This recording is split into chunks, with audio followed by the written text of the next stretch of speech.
नमस्कार, यह है आवाज एट 9 और आपके साथ मैं हूं विपिन भट्ट, लेकर दिन भर की सबसे बड़ी और अहम खबरें आपके लिए जो हैं आपके काम की। शुरुआत हेडलाइंस के साथ। कल आधी रात को होगा जीएसटी का आगाज। मेगा शो के लिए जोरदार तैयारियां। समारोह में शामिल होंगे इंडस्ट्री के बड़े दिग्गज। अमिताभ बच्चन और लता मंगेशकर जैसी हस्तियां भी होंगी शरीक। जीएसटी मेगा शो का विपक्ष नहीं बनेगा हिस्सा। तृणमूल के बाद अब कांग्रेस भी नहीं होगी शामिल। आरजेडी ने भी किया बहिष्कार। जीएसटी लागू होने से पहले इंडस्ट्री दिग्गजों ने की वित्त मंत्री से मुलाकात। इंडस्ट्री बोली जीएसटी के लिए है तैयार। एफएम ने दी नसीहत, जीएसटी का फायदा ग्राहकों तक पहुंचे। गोरक्षा के नाम पर हिंसा करने वालों को मोदी की फटकार। कहा कानून को हाथ में लेना बंद करे लोग।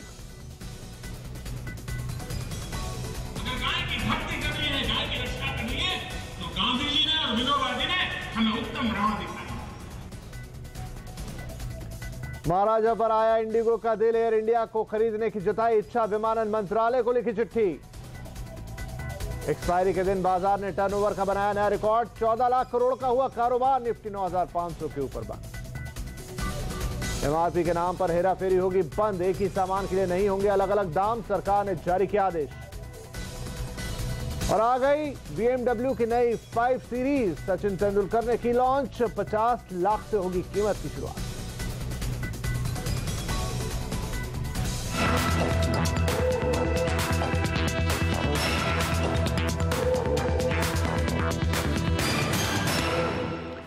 सत्रह टैक्सों के बकड़जाल से मुक्ति का जश्न, यह है जीएसटी का जश्न। और इस जश्न की सबसे बड़ी कवरेज आप देखेंगे सीएनबीसी आवाज पर। कल संसद के सेंट्रल हॉल में बनेगा यह जश्न। उससे पहले आखिरी दौर की बैठकों का सिलसिला आज जारी रहा। आज जीएसटी को लेकर सरकार ने इंडस्ट्री के साथ बैठक की। इन सारी चीजों पर विस्तार से बातचीत करते हैं। सीधे चलते हैं दिल्ली, जहां मौजूद है हमारे ब्यूरो चीफ लक्ष्मण रॉय। लक्ष्मण, क्या डिटेल है आपके पास? आज की बैठक में क्या हुआ? इंडस्ट्री ने अपनी क्या बातें रखी और वित्त मंत्री साहब ने उनसे क्या कहा? आज मैं सुबह से वित्त मंत्रालय और संसद भवन दोनों जगह गया और मुझे देखकर ऐसा लगा कि किसी बड़े उत्सव की तैयारी चल रही हो। वित्त मंत्रालय में राजस्व सचिव हंसमुख अढ़िया समय समय पर अधिकारियों के साथ बैठक लेते रहे, तैयारियों का जायजा लिया और ये सुनिश्चित करने में कोई कसर नहीं छोड़ी कि 1 जुलाई से जीएसटी पूरी तरह से सफलतापूर्वक लॉन्च हो जाए। दूसरी तरफ वित्त मंत्री भी लगातार तैयारियों पर नजर बनाए रखे। शाम होते होते वित्त मंत्री ने चुनिंदा करीब 15 से 20 इंडस्ट्री के प्रतिनिधियों को बुलाया और उनसे पूछा क्या वो जीएसटी के लिए पूरी तरह से तैयार हैं। तो यहाँ पे इंडस्ट्री के लोगों ने साफ तौर से कहा कि वो जीएसटी लागू करने के लिए पूरी तरह से तैयार है। दूसरा सवाल उनके मन में ये था कि क्या जीएसटी लागू होने से उनके किसी प्रोडक्ट की कीमतें तो नहीं बढ़ने वाली है। तो वहाँ पर इंडस्ट्री ने भरोसा दिलाया कि किसी प्रोडक्ट की कीमतें नहीं बढ़ेंगी। हाँ, जिस प्रोडक्ट की कीमतें बढ़ने वाली थी उसकी कीमतों को नहीं बढ़ाएगी कंपनियाँ, लेकिन जिस प्रोडक्ट की कीमतें घटने वाली थी उसकी कीमतें भी नहीं घटाएंगी, ताकि संतुलन रवैया अपनाया जाए, ताकि उनके मुनाफे पर कोई असर ना पड़े।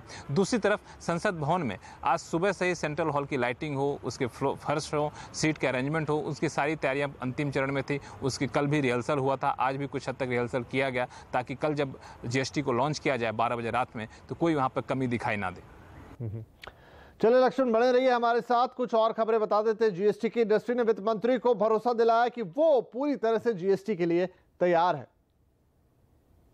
जो व्यू सबका लोगों का आया, जितने भी सेक्टर के लोग थे, सबने यही कहा कि जहां पर जीएसटी का बेनिफिट उस सेक्टर में किसी पर्टिकुलर प्रोडक्ट पे या सेगमेंट में है, वो कंज्यूमर को पास करेंगे। और जहां पर कि उनका टैक्स ज़्यादा हो गया है, वो बैलेंसिंग एक्ट के दौरान में कोई भी प्राइस इंक्रीज नहीं करेंगे। सर, आपकी कंपनी की बात करें तो क्या तैयारी पूरी हो चुकी है? क्योंकि अभी तक ज्यादातर सेक्टर में ये कंपनियों का कहना है कि सॉफ्टवेयर चेंजेस में अभी थोड़ा टाइम लगेगा। 1 जुलाई से जो कंज्यूमर को बेनिफिट पास करना है वो शायद नहीं कर पाएंगे। नहीं, लिबर्टी को ऐसी कोई दिक्कत नहीं है। लिबर्टी पूरा जीएसटी कंप्लायंट है and we are fully geared up to roll out the GST.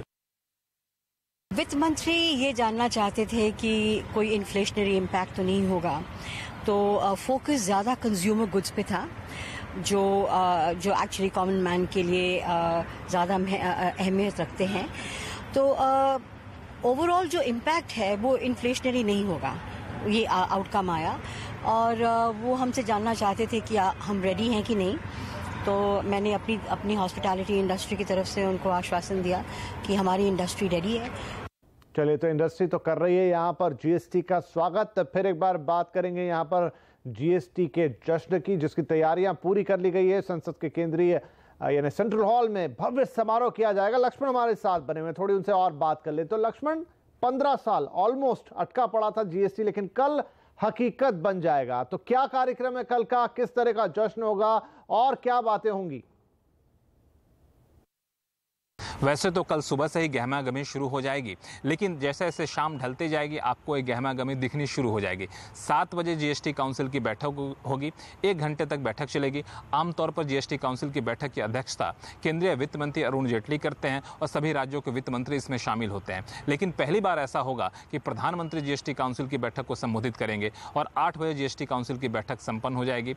उसके बाद 8 से 9 डिनर का कार्यक्रम रखा गया है और फिर 9:30-10 बजे से आप देखेंगे कि संसद भवन में लोगों का आने का सिलसिला शुरू हो जाएगा। करीब 100 विशेष अतिथियों को बुलाया गया है, जिसमें अमिताभ बच्चन, रतन टाटा जैसे लोग शामिल हैं। इसके अलावा सभी राज्यों के मुख्यमंत्रियों को आमंत्रित किया गया है। पूर्व प्रधानमंत्री मनमोहन सिंह को आमंत्रित किया गया है और 11 बजे 10:55 पर राष्ट्रपति संसद भवन में प्रवेश करेंगे और फिर 11 बजे जीएसटी लॉन्च के कार्यक्रम की औपचारिक शुरुआत होगी।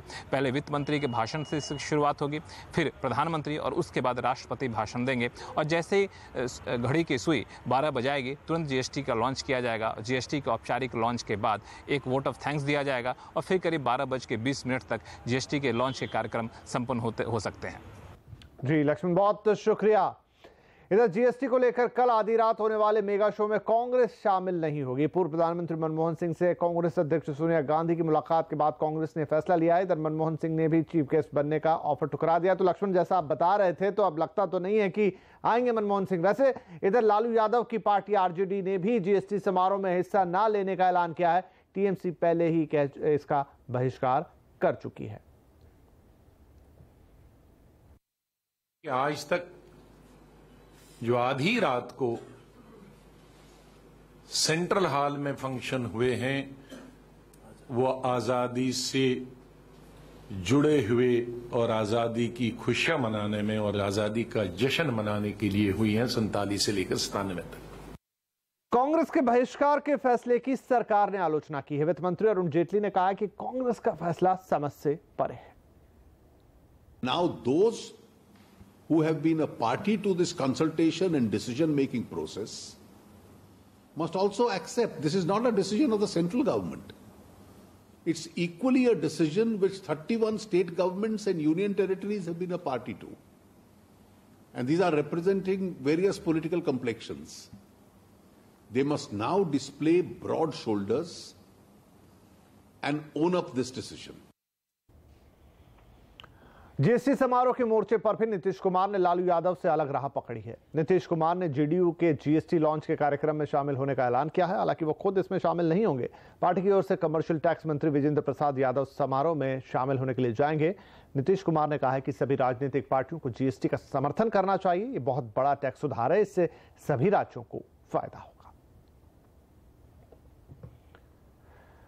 इधर जीएसटी को इंडस्ट्री गेम चेंजर मान रही है। वेदांता के चेयरमैन अनिल अग्रवाल ने हमसे एक्सक्लूसिव बातचीत में कहा कि जीएसटी को लेकर व्यापारियों का डर बेवजह है। जीएसटी के बाद बिजनेस करना उल्टा आसान हो जाएगा। मेटल इंडस्ट्री पर किस तरह का प्रभाव आप जीएसटी का देखते हैं? हाँ, छोटे व्यापारियों पर तो इसका कोई ज़्यादा प्रभाव नहीं पड़ेगा क्योंकि 20 लाख तक का इन्होंने छूट दिया है। मेरे को लगता नहीं है, बट ओवरऑल जैसे ये बहुत बड़ा स्टेप हुआ, 7-8 साल से इसकी बात चल रही थी। ओवरऑल इंडस्ट्री, नई इंडस्ट्री लगाने में इसमें बहुत सहूलियत मिलेगी। 10 जगह जाना नहीं पड़ेगा, एक जगह से ही काम हो जाएगा। इसको बहुत पॉजिटिव तरीके से एक्सेप्ट करना चाहिए। 3 चीज़ें हुई हैं जैसे मैंने बताया, डीमोनेटाइजेशन, बैंक्रप्सी एंड दिस। ये तीनों से हमारे हिसाब से इसमें इन्वेस्टमेंट और लोगों को कंफर्ट आएगा बिजनेस करने में इंडिया में। लेकिन सर कई सारी इंडस्ट्रीज हैं जो अभी भी इसका विरोध कर रही है। उनका ये कहना है कि वो तैयार नहीं है, उन्हें थोड़ा वक्त और देना चाहिए। एकदम सही है और वो रात दिन हम पूरी गवर्नमेंट लगी हुई है काउंसलिंग में। आप देखें टीवी में mister RDI is coming, finance minister himself is coming and this is the duty of the government and they are working all the time and they are ready to take the suggestion whatever is needed. That's what I can feel it that from. आपको लगता है कि metal में जो price है वो rise होंगे GST के बाद? मेरे को लगता नहीं है। This will be stability. जो अब जो लीकेज है, लीकेज से बंद हो जाएगी। एडीजी चेयरमैन अनिल अंबानी ने जीएसटी को इकोनॉमी के लिए गेम चेंजर बताया। उन्होंने कहा कि इससे इकोनॉमी को बहुत फायदा होगा। GST is not just another piece of reform or transform, however significant GST is the liberation of our economic imagination. It is our economic freedom. GST लागू होने से देश में कारोबार करना आसान होगा, लेकिन जीएसटी अभी से ही कई लोगों के लिए कारोबार के नए अवसर पैदा कर रहा है। इन लोगों के लिए वाकई जीएसटी जश्न की वजह लेकर आया है। जीएसटी को लेकर अब भी ढेर सारे कारोबारियों को डर है, लेकिन सीए, टैक्स एक्सपर्ट्स और सॉफ्टवेयर बनाने वाली कंपनियों के लिए जीएसटी वाकई जश्न का मौका लेकर आया है। इन्हें यकीन है कि जीएसटी के बाद कारोबार तेजी से बढ़ेगा। उत्साह इतना है कि सीए फर्म्स ने स्टाफ बढ़ाना भी शुरू कर दिया है। जीएसटी आ रहा है तो उसमें कुछ थोड़े बहुत चैलेंजेस है, उसको हम हल निकाल के उसका सॉल्यूशन आपको देंगे, ऐसी कोशिश कर रहे हैं। सीए की संख्या हालांकि कम है एज पर the percentage, but we are trying to educate their accountants. देश में करीब 6 करोड़ ट्रेडर हैं। इनमें से आधों का टर्नओवर 20 लाख से ज्यादा है, यानी ये जीएसटी के दायरे में आएंगे। लेकिन इनकी समस्याओं के समाधान के लिए देश में महज 2,60,000 सीए हैं। जाहिर है डिमांड बढ़ेगी और इनकी फीस भी। जीएसटी का सारा काम ऑनलाइन होगा। सेक्टर में ग्रोथ की उम्मीद में लोग अपना पुराना काम छोड़ जीएसटी सर्विस प्रोवाइडर के कारोबार में उतर रहे हैं। मिसाल के तौर पर दिल्ली की नामी कंपनी सुगल एंड दमानी ग्रुप सालों से लॉटरी के कारोबार से जुड़ी थी, लेकिन अब जीएसटी सर्विस प्रोवाइडर बिजनेस में उतर गई है। छोटे जो व्यापारी हैं उनके लिए हम जीएसटी सुविधा केंद्र बनाना चाहते हैं। तो फ्रॉम पेरोल के प्रोस्पेक्टिव से सिंस हमारे रिटेल बेस ऑलरेडी हैं, तो it was a logical extension for us to go for GST. Software कंपनियां भी जीएसटी लागू होने के बाद अच्छी ग्रोथ देख रही हैं। जानकार बताते हैं कि इन सब को मिला दें तो देश में एक नया बाजार बनने वाला है, जिसका टर्नओवर 20,000 करोड़ तक हो सकता है। जाहिर है लाखों लोगों को रोजगार भी मिलेगा। दिल्ली से दीपाली नंदा के साथ रौनक कुकड़े, नागपुर। फिर आपको एक बार बता दें कि कल जीएसटी के महाआगाज की महाकवरेज आप देखेंगे सीएनबीसी आवाज पर लाइव, और ढेर सारी बातें जीएसटी के बारे में भी जान पाएंगे। चलिए हम ले लेते हैं यहाँ पर एक छोटा सा ब्रेक के बाद महाराजा पर आया है इंडिगो का दिल। पूरी खबर आगे।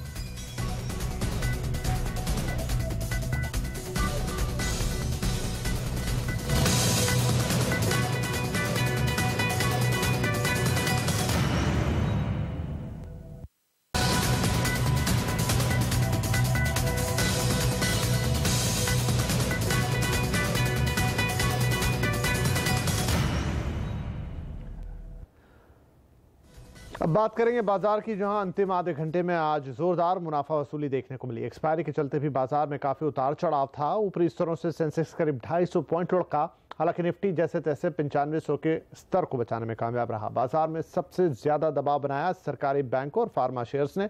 कमजोर बाजार में मेटल शेयरों की चमक बरकरार रही। बाजार में 14 लाख करोड़ रुपए का रिकॉर्ड टर्नओवर भी हुआ।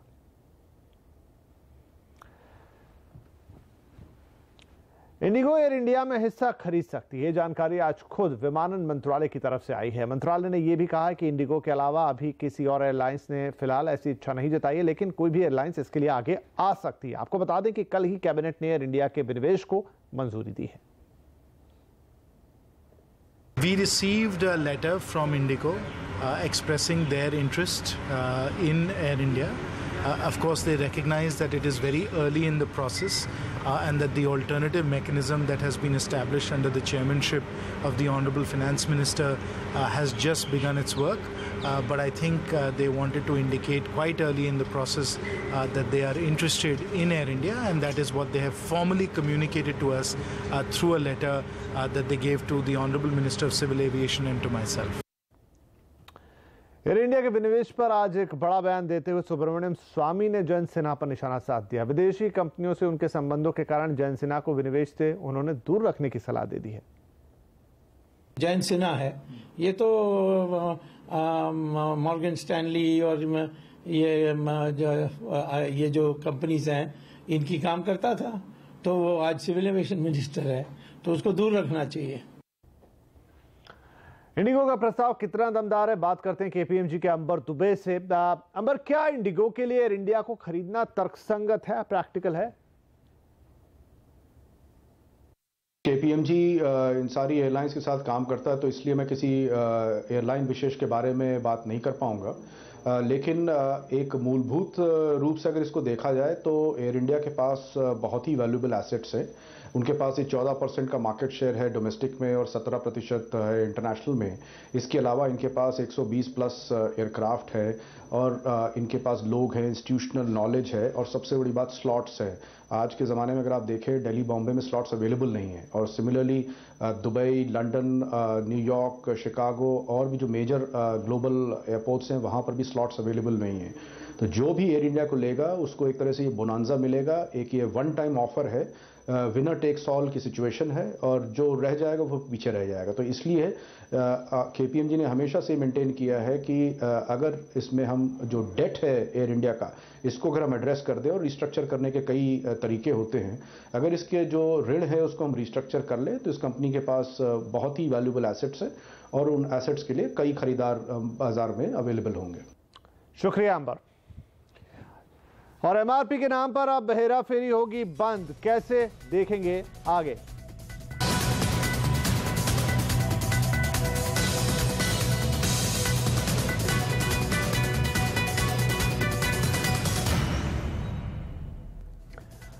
अब एक देश एक सामान और एक एमआरपी का सपना सच होगा। लाख कहने पर भी जब कंपनियों ने इसे लागू नहीं किया तो अब सरकार ने एक नोटिफिकेशन निकाला है।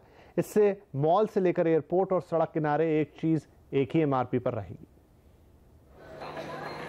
पानी की एक ही बोतल की कीमत एयरपोर्ट पर अलग, मल्टीप्लेक्स में अलग और बाहर आम दुकान पर अलग। अब ऐसा करना गैर कानूनी होगा। सरकार ने कंज्यूमर प्रोटेक्शन एक्ट में बदलाव कर दिया है। इसके तहत अब कोई भी उत्पादक या पैकर एक ही या एक जैसे सामान पर अलग अलग एमआरपी नहीं डाल पाएगा। वो तो क्राइम है। वो तो आप डबल क्या कहते हैं कि एमआरपी रख ही नहीं सकते हैं। एक पदार्थ के लिए एक एमआरपी होना चाहिए और एक जो एमआरपी होना चाहिए तो यदि प्लेन में है तो प्लेन के बाहर जो दाम है वही दाम रहना चाहिए। जो यदि मान लेते हैं कि रेस्टोरेंट है तो रेस्टोरेंट के बाहर जो है रेस्टोरेंट के भीतर तो उसका एक ही होना चाहिए। अब दिक्कत क्या होता है कि सबसे बड़ी बात है कि उसको कैसे एक्शन में आप एक्शन लेंगे। तो एक्शन लेने के लिए जागरूकता जो है कंज्यूमर को भी जागरूक होना पड़ेगा। कंज्यूमर एक्टिविस्ट मानते हैं कि पहली बार एमआरपी को लेकर सरकार ने मजबूत कदम उठाया है। इस पे क्लैरिटी आ गया कि आप ड्यूअल प्राइसिंग नहीं रख सकते हो।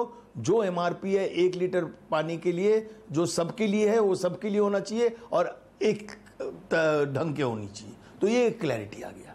दूसरा सबसे बड़ा जो क्लैरिटी आया है कि आप यदि अपने लिए कुछ वस्तु बनाते हो जिस पे आपके लिए एक स्पेशल प्राइस बन रहा है, आप उसको रिटेल नहीं कर सकते, वो आपको कंज्यूम करना होगा। इसके साथ ही लीगल मेट्रोलॉजी एक्ट में बदलाव किया गया है।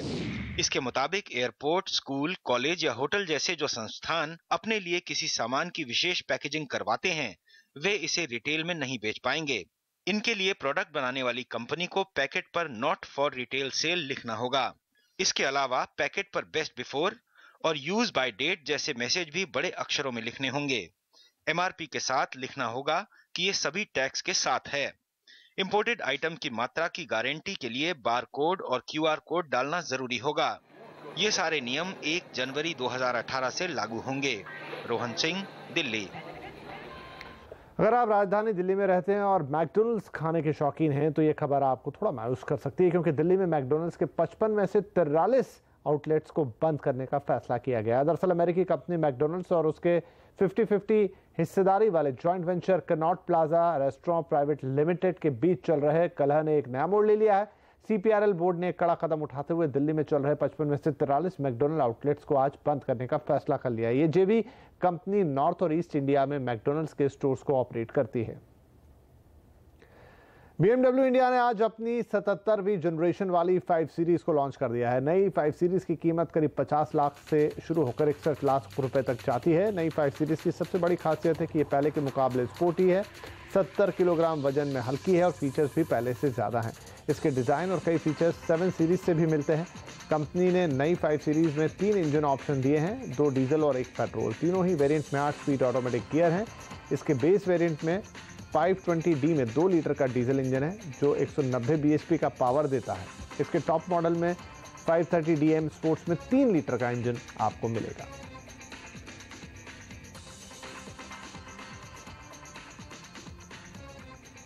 और आवाज 9 में आज के लिए इतना ही, लेकिन आप बने रहे CNBC आवाज के साथ। नमस्कार।